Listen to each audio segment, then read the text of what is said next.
সালামুন আলাইকুম। প্রিয় ভাই ও বোনেরা, ইস্তেগফার ও তওবা করার জন্য আল্লাহ রাব্বুল আলামিন কোরআনে বারবার নির্দেশ করেছেন। ইস্তেগফার ও তওবার সংজ্ঞা কি?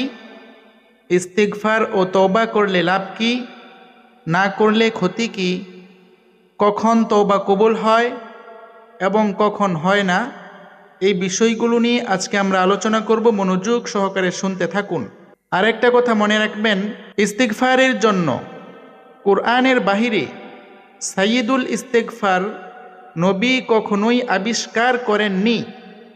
কারণ কোরআনে নবীকে যেইভাবে ইস্তেগফার অর্থাৎ আল্লাহ রাব্বুল আলামিনের কাছে ক্ষমা চাওয়ার জন্য বলেছেন, তিনি সেইভাবেই আল্লাহ রাব্বুল আলামিনের কাছে ক্ষমা প্রার্থনা করেছেন।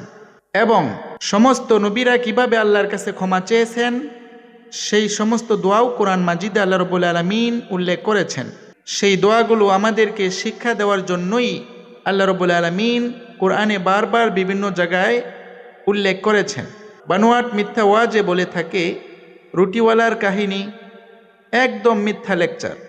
ইমাম আহমদ ইবনে হাম্বল নাকি এক দোকানে গেলেন, সেই দোকানে রুটি বানাচ্ছিল আর বারবার আস্তাগফিরুল্লাহ আস্তাগফিরুল্লাহ পড়তেছিল। এই ইস্তেগফার করার মাধ্যমে নাকি তার সমস্ত হাজত প্রয়োজন পুরা হয়েছিল। তার মনের একটি আশা অপূর্ণ ছিল, ইমাম আহমদ ইবনে হাম্বলকে দেখবেন। তখনই তার সাথে দেখা হয়। এই সমস্ত আজগুবি মিথ্যা কাহিনী আপনারা বিশ্বাস করবেন না, এগুলি কোরআনেও নাই, হাদিসেও নাই, বানোয়াট। কোরআনেই আল্লাহ সকল তথ্য দিয়ে রেখেছেন। এর বাইরে থেকে ওয়াজ করা মানে হলো কোরআনের জ্ঞান অর্জন না করেই তারা ওয়াজ নসিহত আরম্ভ করেছে। এদের থেকে দূরে থাকুন। একমাত্র কোরআনের আয়াতের রেফারেন্স সহ আলোচনা শুনুন, যাচাই বাছাই করুন, এরপর আমল করুন। তাহলে ইস্তেগফারের অর্থ কি? ইস্তেগফার আরবি শব্দ বা ইস্তিফআলের মাসদার। এর অর্থ হলো ক্ষমা চাওয়া। কার কাছে চাইতে হবে? আল্লাহর কাছে চাইতে হবে। আল্লাহ ক্ষমা চাওয়ার জন্য আদেশ করেছেন। কিভাবে ক্ষমা চাইতে হবে সেটাও শিক্ষা দিয়েছেন। তাওবা শব্দের অর্থ হলো গুনাহ থেকে, অপরাধ থেকে ফিরে আসা। তাহলে আমরা ইস্তেগফার শব্দের অর্থ জানলাম ক্ষমা প্রার্থনা করা, তাওবা শব্দের অর্থ জানলাম অপরাধ থেকে ফিরে আসা। 18টি আয়াতের মাধ্যমে আমরা এই বিষয়ে আলোচনা করব ইনশাআল্লাহ। যেমন তওবা ও ইস্তেগফারের নির্দেশ দিয়ে আল্লাহ রাব্বুল আলামিন বলেন, রব্বি আউযু বিকা মিন হামাযাতিশ শায়াতিন ওয়া আউযু বিকা রব্বি আন ইয়াহদুরুন।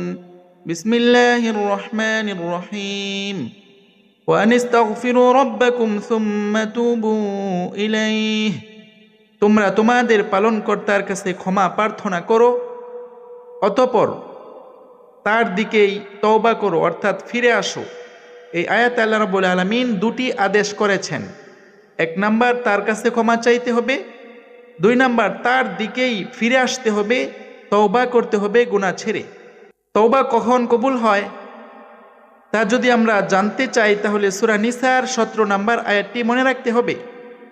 আয়াতে আল্লাহ রাব্বুল আলামিন বলেন, ইন্নামাত তাওবাতু আলাল্লাহি লিল্লাযীনা ইয়ামালুনা সুআ বিজাহালাহ সুম্মা ইয়াতুবুনা মিন করিব ফাউলাইকা ইয়াতুবুল্লাহু আলাইহিম।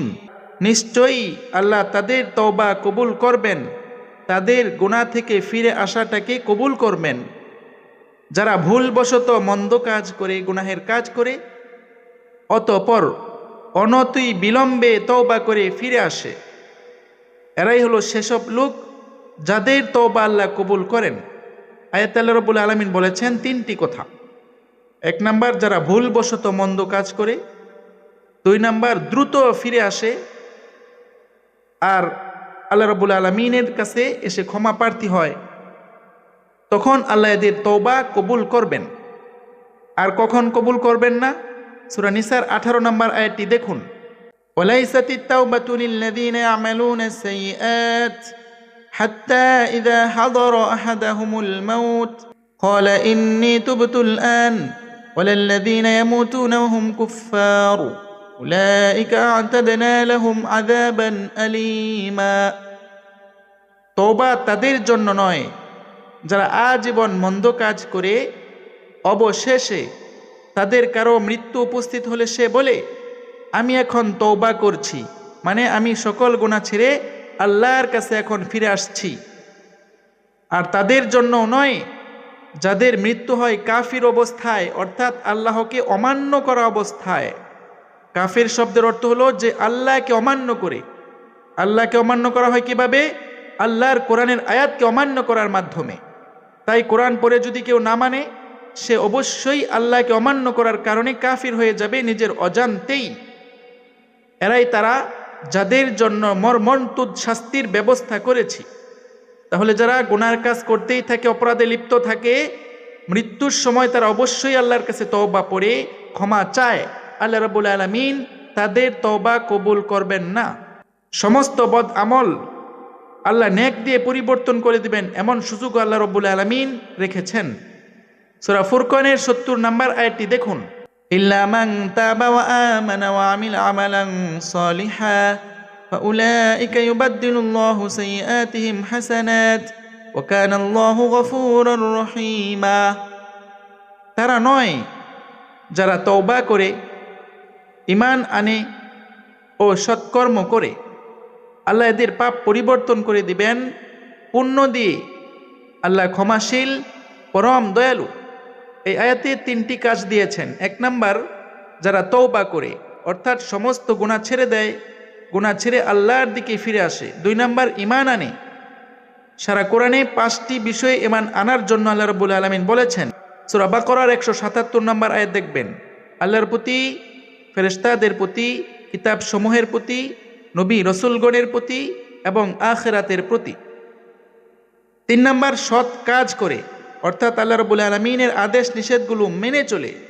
আল্লাহর আদেশ মেনে চললেই রসুলকে মানা হয়, আল্লাহর নিষেধগুলো থেকে বেঁচে থাকলেই রসুলকে মানা হয়। রসুলের জন্য আলাদা কোনো কিতাব নেই যে সেই কিতাব মানার মাধ্যমে রসুলকে মানা যাবে। রসুল যা আদেশ করে তা কোরআনেই রয়েছে, রসুল যা নিষেধ করে তাও কোরআনেই রয়েছে। অনেকেই ভুল বলে থাকে, কোরআন মানলে আল্লাহকে মানা হয়, কোরআনের বাহিরে হাদিস মানলে রসুলকে মানা হয়। এটা হলো সম্পূর্ণ বানোয়াট মিথ্যা কথা। তাহলে আমরা 3টি কাজ করব, সমস্ত গুনাহ ছেড়ে দিব, বিশ্বাস করব এবং ভালো কাজগুলি করব। তাহলে আল্লাহ রাব্বুল আলামিন গুনাহগুলো ক্ষমা করবেন তো করবেনই, আরও পরিবর্তন করে দিবেন নেকের মাধ্যমে, সওয়াবের মাধ্যমে। কেন? তিনি ক্ষমাশীল, পরম দয়ালু হওয়ার কারণে। তাই আমাদেরকে খাঁটি তওবা করতে হবে। মনে মনে বাটপারি ধোঁকাবাজি করার মতো তওবা করলে হবে না। এখন তওবা করলাম, গুনাহ ছেড়ে দিলাম, সামনে সুযোগ পেলে করব, এটাকে খাঁটি তওবা বলা হয় না। খাঁটি তওবার ব্যাপারে আল্লাহ রাব্বুল আলামিন সূরা তাহরিমের 8 নম্বর আয়াতে বলেন, ইয়া আইয়ুহাল্লাযীনা আমানু তুবু ইলাল্লাহি তাওবাতান নাসুহা আসা রব্বুকুম আন ইউকাফিরা আনকুম সাইয়্যাতিকুম। হে মুমিনগণ, হে বিশ্বাসীগণ, তোমরা আল্লাহর নিকট খাঁটিভাবে তওবা করো, ফিরে আসো। খুব সম্ভব তোমাদের প্রতিপালক তোমাদের পাপসমূহ মোচন করে দিবেন এবং তোমাদেরকে জান্নাতে প্রবেশ করাবেন। তাহলে খাঁটি তওবা করলে 2টি লাভ, সমস্ত গুনাহ আল্লাহ রাব্বুল আলামিন ক্ষমা করবেন এবং জান্নাতে প্রবেশ করাবেন। যদি কেউ ঘুষ খায়, আজ থেকে যদি সে ছেড়ে দেয় আর জীবনে সেই অপরাধ না করে, অবশ্যই তার সমস্ত অপরাধ আল্লাহ ক্ষমা করে দিবেন, অবশ্যই সে জান্নাতে প্রবেশ করবে। তাওবা ও সংশোধনের প্রতিদান আল্লাহ রাব্বুল আলামিন সূরা বাকারার 160 নম্বর আয়াতে আল্লাহ বলেন, ইল্লাল্লাযীনা তাবু ওয়া আসলাহু ওয়া বায়্যানু ফাউলাইকা আতুবু আলাইহিম ওয়া আনাত তাওয়াবুর রহিম। কিন্তু যারা তওবা করেছে, নিজেদের সংশোধন করেছে এবং সত্য প্রকাশ করেছে, 3টা কাজ। 1 নাম্বার তওবা করেছে, 2 নাম্বার নিজেদের ভুল ত্রুটি যা ছিল সেগুলো ছেড়ে দিয়ে নিজেদেরকে সংশোধন করেছে, 3 নাম্বার সত্য প্রকাশ করেছে।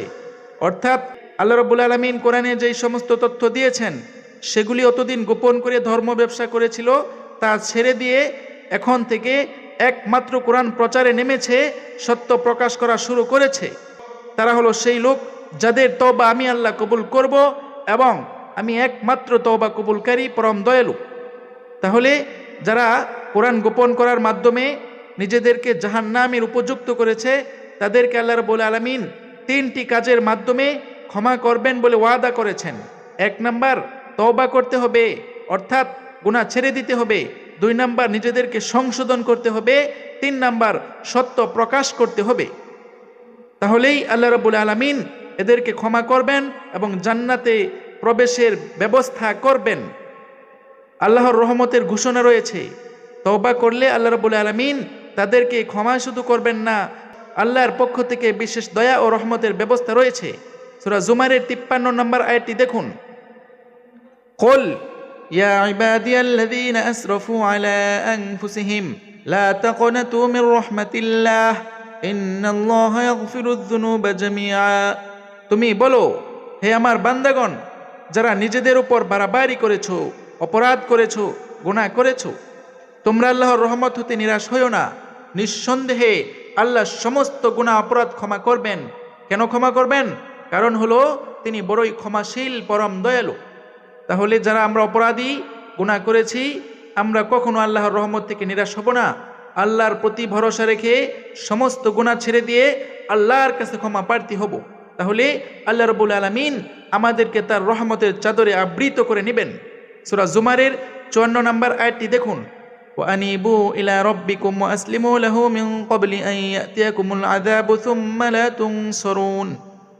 তোমরা তোমাদের প্রতিপালকের অভিমুখী হও এবং তার নিকট আত্মসমর্পণ করো। তোমাদের নিকট শাস্তি আসার পূর্বে তৎপর তোমাদেরকে সাহায্য করা হবে না। কিভাবে আল্লাহর রহমত পাওয়া যাবে, কিভাবে ক্ষমা পাওয়া যাবে, এই আয়াতে তার 2টি কথা বলা হয়েছে। 1 নাম্বার, আল্লাহমুখী হতে হবে, সব ছেড়ে দিতে হবে, আল্লাহর মুখী হতে হবে। আল্লাহর মুখী হতে হবে কিভাবে হওয়া যাবে? একমাত্র কোরআনের দিকে চলে আসার মাধ্যমে। 2 নাম্বার কাজ হলো তার কাছে আত্মসমর্পণ করতে হবে। আত্মসমর্পণ মানে কি? আল্লাহ আপনি যা বলেন তাই মেনে চলবো, আপনার হুকুমের বিরোধিতা করব না। নিজেকে এইভাবে সঁপে দেওয়ার মাধ্যমে আত্মসমর্পণ করা হবে। তখনই আল্লাহ রাব্বুল আলামিন তওবা কবুল করবেন। পক্ষান্তরে নিজের মন যা চায় তা মানব, তাহলে কখনো আল্লাহ রাব্বুল আলামিন এমন ব্যক্তিকে হেদায়েত করবেন না, এদেরকে আল্লাহ রাব্বুল আলামিন শাস্তি দিবেন। এটা কখন করতে হবে? আল্লাহ বলেছেন শাস্তি আসার আগে। শাস্তি এসে পড়লে তখন আল্লাহমুখী হলে লাভ নেই। আল্লাহর পক্ষ থেকে অনেক সময় বিপদ আপদ আসে, এর আগেই আমাদেরকে কি করা উচিত? সংশোধন হওয়া উচিত, আল্লাহর অভিমুখী হওয়া উচিত, আল্লাহর কাছে আত্মসমর্পণ করা উচিত। তাই এখনই আমাদের উচিত এই মুহূর্তে আল্লাহর দিকে ফিরে আসা এবং আল্লাহর কাছে নিজেকে সঁপে দেওয়া, আত্মসমর্পণ করা। সূরা জুমারের 55 নম্বর আয়াতে আল্লাহ বলেন, ওয়াত্তাবিউ আহসানা মা উনজিলা ইলাইকুম মির রাব্বিকুম মিন ক্বাবলি আন ইয়াতিয়াকুমুল আযাবু বাগতাহ ওয়া আনতুম লা তাশউরুন। অনুসরণ করো তোমাদের প্রতিপালকের নিকট হতে যা উত্তম বাণী অবতীর্ণ করা হয়েছে। এই আয়াতে কোরআনকে অনুসরণ করতে বলা হয়েছে। 2 নাম্বার, তোমাদের উপর অতর্কিতভাবে তোমাদের অজ্ঞাতসারে শাস্তি আসার পূর্বে। তাহলে কি আমরা জানি কখন শাস্তি আসবে? না। তাই এই মুহূর্তে আল্লাহ রাব্বুল আলামিনের কোরআনকে মেনে চলার জন্য ওয়াদাবদ্ধ হতে হবে, আল্লাহর সাথে প্রতিশ্রুতি দিতে হবে, আল্লাহ এখন থেকেই আমি তোমার কোরআনকে মেনে চলব। সূরা জুমারের 56 নম্বর আয়াতে আল্লাহ বলেন, আও তাকুল নাফসুন ইয়া হাসরাতা আলা মা ফারাততু ফি জামবিল্লাহ ওয়া ইন কুনতু লামিনাস সাখিরিন। যাতে কাউকে বলিতে না হয়, হায় আল্লাহর প্রতি আমার কর্তব্যে আমি যে শৈথিল্য করেছি তার জন্যে আফসোস, আমি তো ঠাট্টাকারীদের অন্তর্ভুক্ত ছিলাম। তাহলে ঠাট্টা বিদ্রুপ যারা করে তারা তো নিজেরা আল্লাহ যে দায়িত্ব দিয়েছেন সেখানে অলসতা করতেছে, শৈথিল্য প্রদর্শন করতেছে। হঠাৎ করে যে সময় শাস্তি এসে যাবে তখন যেন আফসোস করতে না হয়। তাই এই মুহূর্তে আমাদেরকে সংশোধন করার জন্য আল্লাহ বললেন। সূরা জুমারের 57 নম্বর আয়াতটি দেখুন। আও তাকুল লাউ আন্নাল্লাহ হাদানি লাকুনতু মিনাল মুত্তাকিন। অথবা কেউ যেন না বলে, আল্লাহ আমাকে পথ প্রদর্শন করলে আমি তো অবশ্যই মুত্তাকিদের অন্তর্ভুক্ত হতাম, অর্থাৎ আল্লাহর পথের অনুসারী হতাম। মুত্তাকি মানে হলো যে আল্লাহর পথে চলে। আল্লাহ যদি পথ প্রদর্শন করতেন তাহলে কোরআনের মাধ্যমে আল্লাহ রাব্বুল আলামিন পথের দিশা দিয়েছেন। কোরআন ছাড়া অন্য কোনো কিতাবকে আল্লাহ রাব্বুল আলামিন হেদায়েতের জন্য পাঠাননি। তাই কোরআন মানলেই আল্লাহর পথে থাকা যাবে, মুত্তাকি হওয়া যাবে। আর এখন থেকে যদি মুত্তাকি না হন, আল্লাহর কোরআনকে না মেনে চলেন, আপনি কাফির হবেন, আপনি গুনাহে লিপ্ত থাকবেন, আল্লাহর সাথে শিরিক করবেন, এরপরে আফসোস করে লাভ হবে না। সূরা জুমারের 58 নম্বর আয়াতটি দেখুন। আও তাকুলা হিনা তারাল আযাব লাউ আন্না লি কাররাতা ফাকুনা মিনাল মুহসিনিন। অথবা শাস্তি প্রত্যক্ষ করলে যেন কাউকে বলিতে না হয়, আহা, যদি একবার পৃথিবীতে আমার প্রত্যাবর্তন ঘটতো তবে আমি সৎকর্মপরায়ণ হতাম, ভালো মানুষ হতাম। তাহলে হঠাৎ করে মৃত্যু এসে যাবে, এরপরে যদি বলেন আল্লাহ আমাকে আরেকবার দুনিয়াতে পাঠান, আমি সৎকর্ম করব, মুহসিন হব, ভালো আমল করব, সেটা হবে না। এখন থেকে নিজেকে পরিশুদ্ধ করতে হবে, এখন থেকে ভালো কাজে নিজেকে নিয়োজিত করতে হবে। সূরা জুমারের 59 নম্বর আয়াতে আল্লাহ বলেন, বালা কদ জাআতকা আয়াতি ফাকাযযাবতা বিহা ওয়াস্তাকবারতা ওয়া কুনতা মিনাল কাফিরিন। প্রকৃত ব্যাপার তো এই যে আমার আয়াতসমূহ তোমার নিকট এসেছিল। লক্ষ্য করেন প্রিয় ভাই ও বোনেরা, আল্লাহ কি বলতেছেন? বুখারী এসেছিল, মুসলিম এসেছিল, নবীর নামে কোনো বানোয়াট কিতাব এসেছিল না। আল্লাহ বলতেছেন তোমার কাছে আমার আয়াত এসেছিল। আয়াত কোন কিতাবে থাকে? একমাত্র কোরআনে। কিন্তু তুমি ওইগুলোকে মিথ্যা মনে করেছিলে, মিথ্যা বলেছিলে, অহংকার করেছিলে। দেখবেন আয়াত দিয়ে কথা বললে তারা অহংকার করে। তাহলে এটা কোথায় পাওয়া যাবে? এটা তো কোরআনে নেই। আরে কোরআনে যেটা নাই সেটা তো আল্লাহ আপনাকে মানতে বলেননি। কোরআনই একমাত্র সিলেবাস।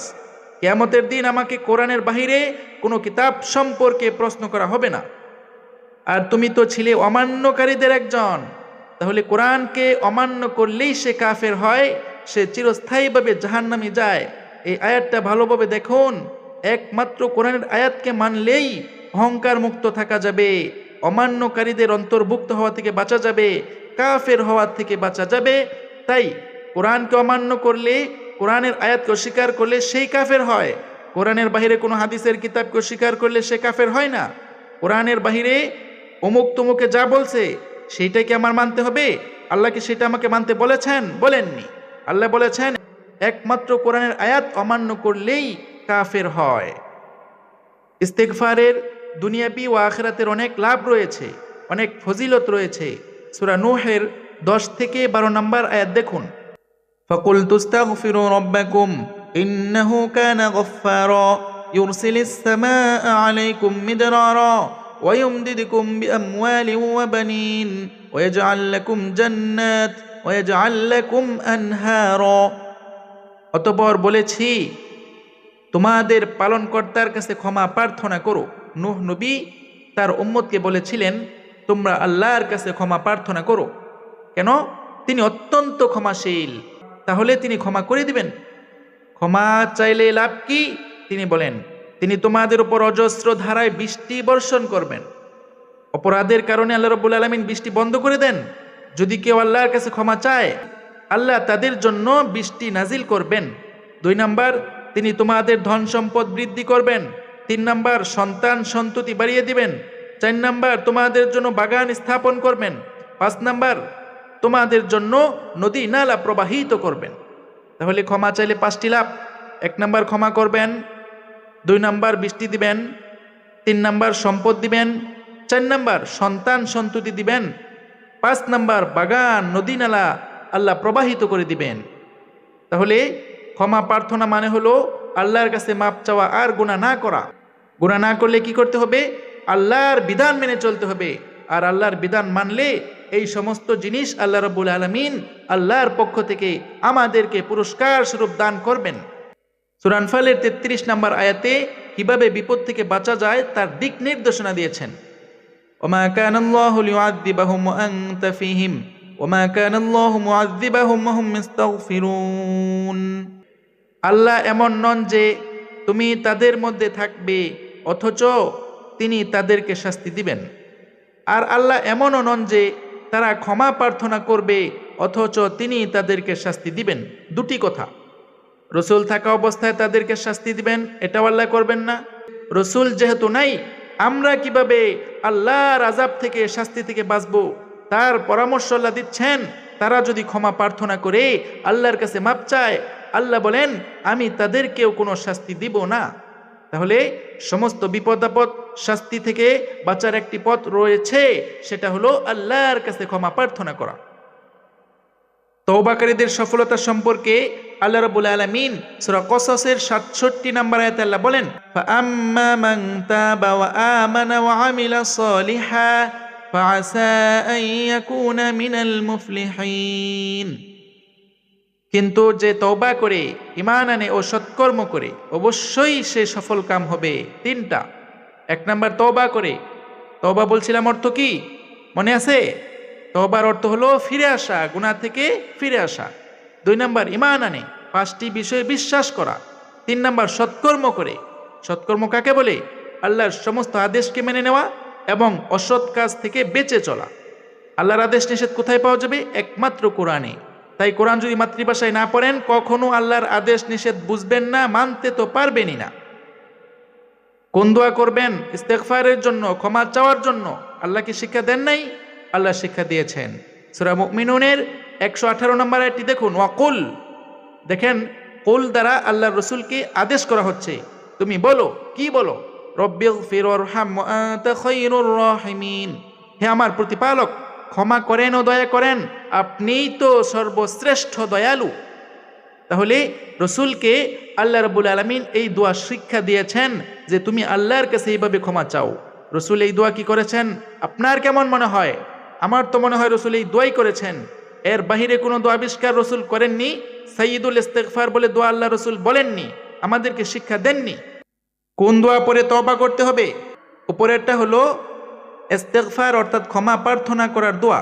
তাহলে কিভাবে আমরা আল্লাহর কাছে তওবা করব, তওবার দোয়া কি, সেই বিষয়ে আল্লাহ রাব্বুল আলামিন সূরা আহকাফের 15 নম্বর আয়াতে বলেছেন, রব্বি আউজি'নি আন আশকুরা নি'মাতাকা আল্লাতী আন'আমতা আলাইয়া ওয়া আলা ওয়ালিদাইয়া ওয়া আন আ'মালা সলিহান তারদাহু ওয়া আসলিহ লি ফি যুররিয়্যাতি। এর শেষে দেখেন, ইন্নী তুবতু ইলাইকা ওয়া ইন্নী মিনাল মুসলিমিন। পুরাটাই দোয়া। দোয়াটির 2টি অংশ রয়েছে। প্রথমে আল্লাহর কাছে একটি দোয়া করা হচ্ছে, শেষে তওবার দোয়া করা হচ্ছে। প্রথম দেখেন, আল্লাহকে বলা হচ্ছে, হে আমার প্রতিপালক, তুমি আমাকে সামর্থ্য দাও যাতে আমি তোমার প্রতি কৃতজ্ঞতা প্রকাশ করতে পারি ও আমার প্রতি ও আমার পিতা মাতার প্রতি তুমি যে অনুগ্রহ করেছো তার জন্য। 1 নাম্বার হলো আল্লাহর কৃতজ্ঞতা প্রকাশ করতে পারি। 2 নাম্বার, আমার প্রতি, আমার পিতা মাতার প্রতি তুমি যে অনুগ্রহ দান করেছো তার জন্যেও যেন আমি শুকরিয়া আদায় করতে পারি। 2 নাম্বার, যাতে আমি সৎকর্ম করতে পারি যা তুমি পছন্দ করো। আল্লাহ আমাকে এমন কাজ করার তৌফিক দাও যে কাজ করলে তুমি পছন্দ করবে। 3 নাম্বার, আমার জন্যে আমার সন্তান সন্ততিদেরকে সৎকর্ম পরায়ণ করো। আমার সন্তান যারা আছে এদেরকেও সৎকর্মশীল বানাও, ভালো মানুষ বানাও। আর শেষে তওবার কথা বলা হচ্ছে। কিভাবে তওবা করবেন? পুরা দোয়া যদি আপনি মনে না রাখতে পারেন, এইটুক করবেন, ইন্নী তুবতু ইলাইকা ওয়া ইন্নী মিনাল মুসলিমিন। আমি তোমারই নিকট তওবা করলাম, তোমার দিকে ফিরে আসলাম এবং আমি আত্মসমর্পণকারীদের অন্তর্ভুক্ত। আল্লাহর কাছে ফিরে আসার পর কি করতে হবে? আত্মসমর্পণ করতে হবে, যাকে আরবিতে ইসলাম বলে। আর যে আত্মসমর্পণ করে তাকে মুসলিম বলা হয়। তাহলে আমরা এর থেকে 2টি তথ্য পেলাম। 1 নাম্বার, সমস্ত গুনাহ থেকে ফিরে আসলাম। 2 নাম্বার, মুসলিম হলাম, আল্লাহর আদেশ নিষেধের সামনে মাথা নত করলাম। এটা শুধু মুখে পাঠ করার বিষয় নয়, এটা উপলব্ধি করতে হবে, বুঝতে হবে, সেই অনুযায়ী নিজেকে পরিচালনা করতে হবে। কোরআনে আরো যত দোয়া রয়েছে তা আপনারা করতে পারেন। কখনোই কোরআনের বাহিরে কোনো দোয়া করতে যাবেন না, কারণ সমস্ত নবী রাসূলরা যে দোয়া করেছেন সব কোরআনে রয়েছে। সেগুলো আল্লাহ রাব্বুল আলামিন কবুল করেছেন, সেগুলি আল্লাহ রাব্বুল আলামিন গ্রহণ করেছেন। সেই 100% গ্যারান্টিযুক্ত দোয়া বাদ দিয়ে কোরআনের বাহিরে কোনো দোয়া করতে যাবেন না। আল্লাহ রাব্বুল আলামিন আমাদের সকলকেই কোরআন থেকে সঠিক দিক নির্দেশনা নিয়ে চলার মতো তৌফিক দান করুন। সকল বিভ্রান্তি থেকে, সকল অপপ্রচার থেকে বেঁচে থাকার তৌফিক দান করুন। ربنا وتقبل دعاء سبحان ربك رب العزة عما يصفون وسلام على المرسلين والحمد لله رب العالمين